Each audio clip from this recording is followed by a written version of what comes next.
There are so many cliches within the horror genre. Kids with imaginary friends, false jump scares with cats or other animal types, investigating obvious danger noises, and how could I ever forget the young men and women being chased down by the killer and losing all function within their legs. These are the kinds of things that make you fall in love with watching horror movies. But as with everything else in life, ladies and gentlemen, oversaturation is death. And when you combine idiotic characters with janky jump scares and mix it all up into an hour-and-a-half movie slop fest, you get anger. Horror movies that piss me off. Part 2. You all know the deal. These movies I can't stand. And by the end of this video, you probably won't either. But before we get into any of that shit, 50,000. Oh my goodness gracious. This I can't believe 50,000 of you guys blessing me with your time and your likes and your comments. I can't believe this is my life. On a serious note, all I can say is thank you. That's an unbelievable number and a milestone I'm grateful to be able to share with all of you guys. All I can hope for is that you guys keep on enjoying the content and together we climb even higher. Halfway to 100K, baby. I know we can do it. But y'all didn't come here to hear me cry. Time cannot be wasted. So let's do it. Subscribe, please. You've got to be really quiet. Let's start out with A Quiet Place, because there ain't nothing I hate more than having to be quiet.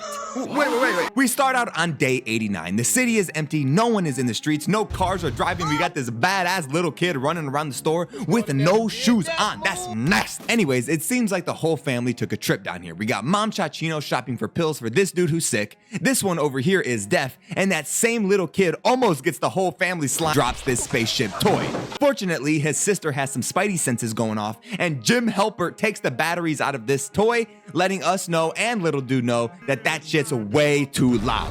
Little dude is clearly upset by this news, so big sister helps him out and gives him the batteryless toy anyways. However, no one in this entire family thought it was a bad idea to leave the batteries in an arm-length distance away from the kid who definitely wants that loud-ass toy. Of course, dude sneaks them, and now we're walking home, where obviously he loads that spaceship up and begins to blare that shit. It's so over.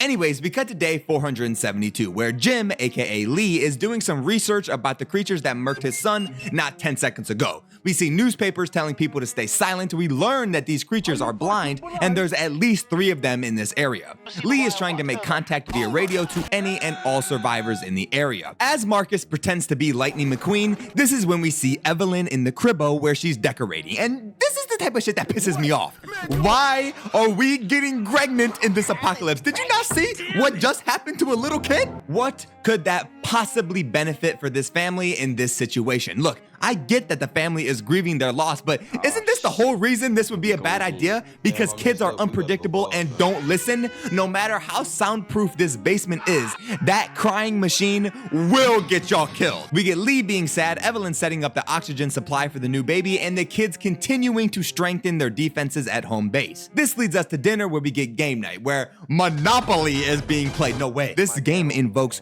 too much anger, and obviously the same goes for these kids, because bro Chachino knocks over this lantern, causing a fire in the basement. See, this is what I mean about kids. The glass breaking causes the creatures to start tweaking, and the entire family doesn't dare to make a sound. But it was just a raccoon. Later in the night, those same raccoons make one too many squeaks, and I'm doing like that? Come on now. This cuts to Lee and Evelyn dancing, trying to find some normalcy in this crazy world. And now it's day 473, where the due date for the baby is coming up, and they have to make some preparations, ladies and gentlemen. This is when Reagan makes her way inside the crib and walks down the stairs. Obviously, Lee is not about to let that happen. This is when we get an argument that breaks out between them, and I'm telling y'all, these are some badass kids, man. Lee and Evelyn need to invest in a damn belt, because the way these little bastards don't listen, I'm surprised they've lived this long. Lee tries to give Reagan her new hearing aid that he's been working on, but she ain't fucking with it. This gets interrupted by Lee and Marcus going on a mission where Marcus does not want to go on. Reagan offers to go in his place, but Jim denies her. This is when Reagan tries out her new hearing aid, and it don't work. Reagan packs a bag, and now we're at a river where Lee and Marcus catch fish. Reagan hits the jets, and Evelyn unlodges a nail right on the stairs. Surely this won't be a problem later. At this waterfall, Lee and Marcus are letting loose, because big sound overshadows less big sound, which makes you question, Why wouldn't these guys just be by this waterfall perma? Why are we not setting up shop by this apparent safe haven? Anyways, Marcus asks Lee if he blames Reagan for what happened to little bro. He says no, but Marcus lets us know that Reagan blames herself. Reagan visits his grave, Evelyn silently sobs in his old room, and it's very heartbreaking, to be honest. Until, at his grave, Reagan cuts the audio wires on the spaceship toy, completely removing the possibility of tragedy, even when it's turned on. If that was an option, why are we not doing that in the first place? ASAP, immediately, nullifying this whole thing. Idiots! On the way back home, the boys run into this old dude who just lost his wife. And with nothing else to live for, Bronino decides it's his time. Still in the old room, Evelyn's baby decides it's feeling a little claustrophobic and her water breaks, and I feel a little cheeky nail in this woman's near future. I must be psychic because, ooh, that's gotta hurt. As Evelyn goes full force on that nail, she drops a picture frame. She signals the emergency lights and they are in the house. A baby on the way, deadly sound creatures in the vicinity, and Lee bitch ass isn't even here. This is not looking good. She grabs a timer for distraction and Lee spots the red emergency lights. Lee and Marcus plan to launch a firework to give Evelyn some time to have the baby. The fireworks launch, Lee makes his way into the house and finds Evelyn, who has successfully had the baby. And now Marcus is being chased through the cornfield. And instead of staying on the quiet sand path, we are running full speed into the leaves, making all sorts of noises. Damn it, man. These kids are brain dead. Lee takes Evelyn and the baby down to the soundproof basement, and there is no fucking way y'all can live happily with this baby. It's already crying. Loud too. That mattress ain't gonna do nothing, man. This is when Reagan is being snuck up on. However, due to her hearing aid, the monster is hearing a frequency too high for its sensitive ears to handle, exposing its weaknesses and forcing it to flee. Now you're telling me the entire human race saw this creature's main function, not even main,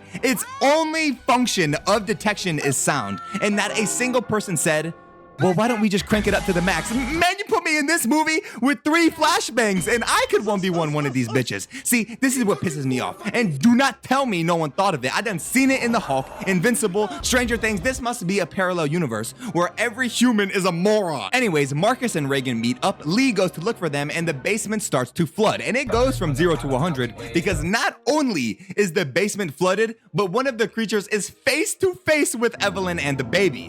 Lee spots the kids just as Marcus falls into this grain silo. Trying to save him, Reagan almost drowns, but they're both fine. But once again, the hearing aid forces it to flee. Lee and them meet up. Lee hits this same pose that he's been doing all movie. This is all this dude has done for 2 hours. Reagan turns off her hearing aid in pain, and Lee must think he's Vegeta or something because in a sacrificing play, he shouts for the kids to be able to escape. The rest of the family meet up. They get cornered by the monster that just KO'd their father, and this is when Reagan figures out that high frequencies dices these motherfuckers up. She cranks it up to 12 and allows Evelyn to deliver the killing blow. Hopefully, Lee made some spares because everyone in this little ass room is now dead, especially that infant not 5 feet away. This gunshot attracts the rest of the monsters in this area to the farm, and this is what I mean. It was so easy to defeat one of these things. No way the humans lose this fight.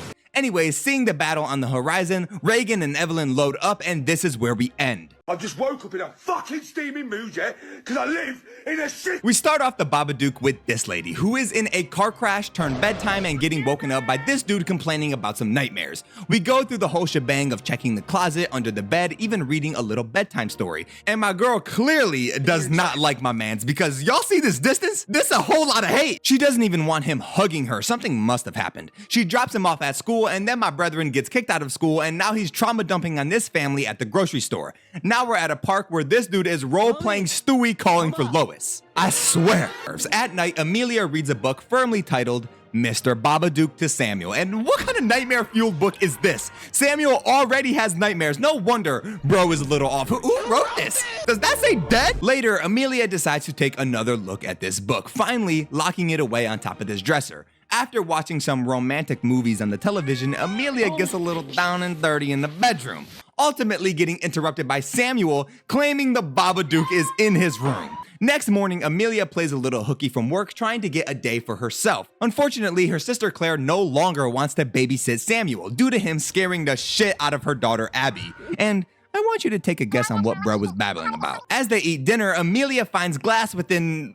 What the fuck is this? This is what finally pushed me over the edge. I'm officially pissed off. And for good reason, because Samuel is almost crushed by this wardrobe falling over as the Mr. Babadook book that Amelia locked away has made its reappearance. She rips it up and tosses that son of a bitch in the trash. Later at Abby's birthday party, she starts rage baiting Samuel, saying that he ain't got no dad and everyone hates him. This leads her to getting her shit rocked and, dare I say, kinda deserved. Sam starts tweaking out in the car, and at the doctor, Samuel gets prescribed a sedative to help him sleep at night. And crazy enough, it worked actually, and both of them get a good night's sleep. Clearly, this was one too many wins for them, because next morning, the book that Amelia destroyed and sent away is back on the steps of the front door, this time with new pages, and Mr. Babadook makes a bet with Amelia, a bet that he will get underneath her skin and make her do very evil things. Amelia responds with fire, which then the Babadook responds with a phone call. This makes Amelia ask the police for assistance, and did I mention the police being fucking useless in horror movies as a cliche? Back at the house, Amelia spots a roach on her shoulder. First of all, ew, and second of all, she spots a bunch of them crawling out of this crack in the wall. This is when social services pulls up, and at a very bad time, I might add. But honestly, we got bigger problems because Amelia sees the Babadook in full flesh for the first time, and it won't be the last, because later that night, the Babadook enters my girl's mouth. Pause on that. Mom is sick and tired and agitated, literally telling Sam to go eat shit. I'm not joking. Why don't you go and eat shit? And if I were a betting man, I would say the Babadook is probably gonna take this one all the way. As Amelia tries to sleep, she hears a whisper informing us that something is in the house. This ends up being Samuel trying to call for some help. Amelia does not take this disrespect lightly and cuts the phone lines with a knife. And that's not the only thing she intends to use the knife for. Now we're in dreamland where Amelia finds her dead husband, but I think we all know who this is. Amelia tries to run, but it looks like the bets are in and the Babadook won. Amelia ices out the dog, and now she's flying towards Samuel. And my boy, even though he's been pissing me off all movie, kinda puts belt to ass. We're talking dart guns, catapults, even sending a knife through the Babadook's foot. After knocking his mom out with the snare trap, he ties her down like he's Rambo or something. And just as she's about to fulfill the prophecy, Samuel's loving words allow Amelia to tip the scales, and she spits the Babadook out. But Samuel reminds us of the one rule of Mr. Babadook. You can't get rid of him. Samuel gets yoinked. Amelia asks the Babadook what he wants, and in a final scream duel, the Babadook is reduced to its clothing and the spirit runs away to shrivel back in the basement. The movie ends as these two keep the Babadook as a pet in the basement, feeding it dirt. What the fuck? You don't look like Michael, you look like Mikael Myers. I just had to include Halloween Ends in this video. Halloween 2018, full-blown banger. Halloween Kills, a little less of a banger. And finally, Halloween Ends. This shit was garbage. We start out in Haddonfield, Illinois, where it's Halloween night 2019. Of course, this dude Corey is babysitting Jeremy here, and out of all of the fears in life for people, Jeremy only fears one thing: Mikael Myers. But what we should be fearing is this dude Jeremy absolutely torching my boy Corey for no apparent reason. Pretending to be best friends with an ugly ass boy babysitter.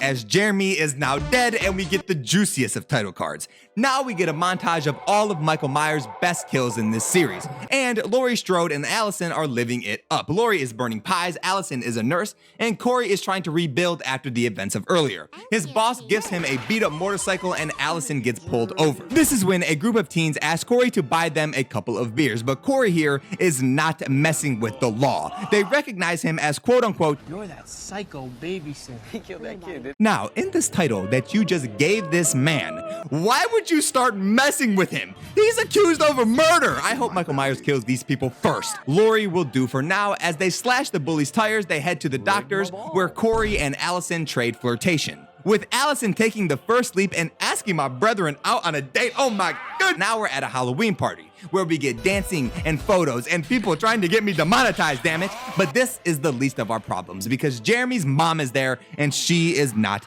happy. Allison tries to help him out, but it's a short-lived good time, and things only get worse as the bullies pull up on Corey and throw him off a bridge.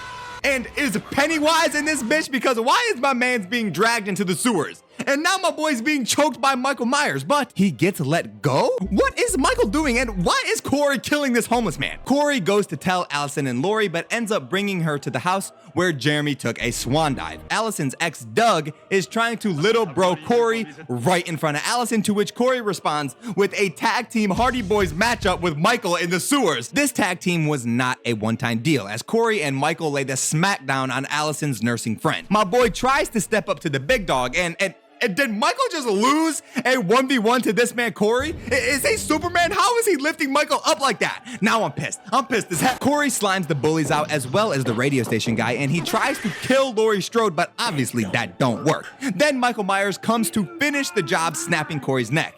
Laurie and Michael fight, and Michael Myers gets crushed, and we end off with another classic speech from Laurie.